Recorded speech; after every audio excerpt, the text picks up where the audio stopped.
With what we covered in the last video, you may be wondering whether it really is possible to get your site ranked now. How do you go about carrying out SEO for your site in this day and age? Well, let's take a look at some modern SEO practices. The first thing to do is to fill your site with as much relevant content as possible. Notice how SEO and content marketing naturally go hand in hand already? Again, this content should be long form, at least occasionally, and should contain links to other sites. Again, the same things that make your content high quality for your readers are the things that Google wants to see. Do some keyword research to find what people are searching for and what you should try to target to get the ideal traffic to your site. You can find the volume of people searching for specific terms by using Google's keyword planner. Come here to adwords.google.com/keyword planner and then sign in using your Google ID. It's all very straightforward. Try to make sure that the terms you search for aren't too competitive, however. Otherwise, you can end up going against too many other sites and giving yourself an impossible task. As mentioned earlier, Google just doesn't like you to keep repeating the same key phrase over and over. Instead, the objective is to lace it into the content a few times as naturally as possible, while also including synonyms and related terminology. This should happen naturally and it should never distract the reader. From here, you can go about building links from high-quality, relevant sites. These are certain sites that Google already trusts, and you can spot these by looking at which ones are already at the top of Google and which ones are featured in Google News.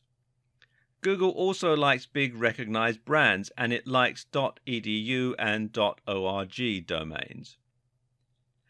While it might be hard to get links from those sites, you can think of this a bit like degrees of separation.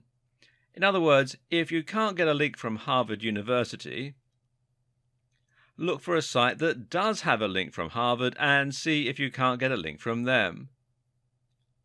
One of the best strategies you can use to build links is something called guest posting.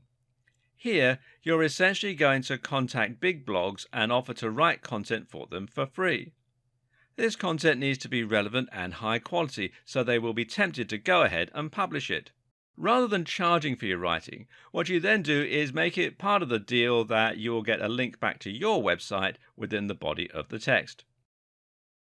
One way to avoid going head-to-head with the biggest players in your niche is to focus on local SEO.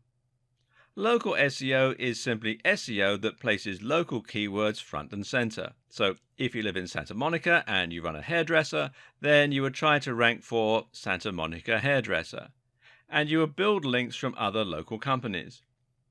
It's much easier to become number one for a specific search term like this. Even if you're running an international business, it can be a good idea to start local and then branch out once you've built a local momentum. Lastly, a few things that can help to keep you in Google's good books. Avoid anything that looks spammy or manipulative. Try to avoid patterns and encourage your visitors to share your links online.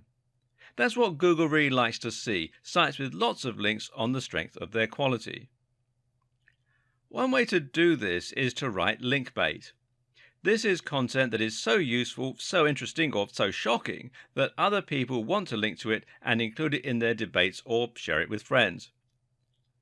When creating your links, avoid trying to use only your keywords in the anchor text. Sometimes the best anchor is just click here or this article. Again, it looks more organic and natural and means Google won't think that you're paying for your links. Now, don't try and trick Google.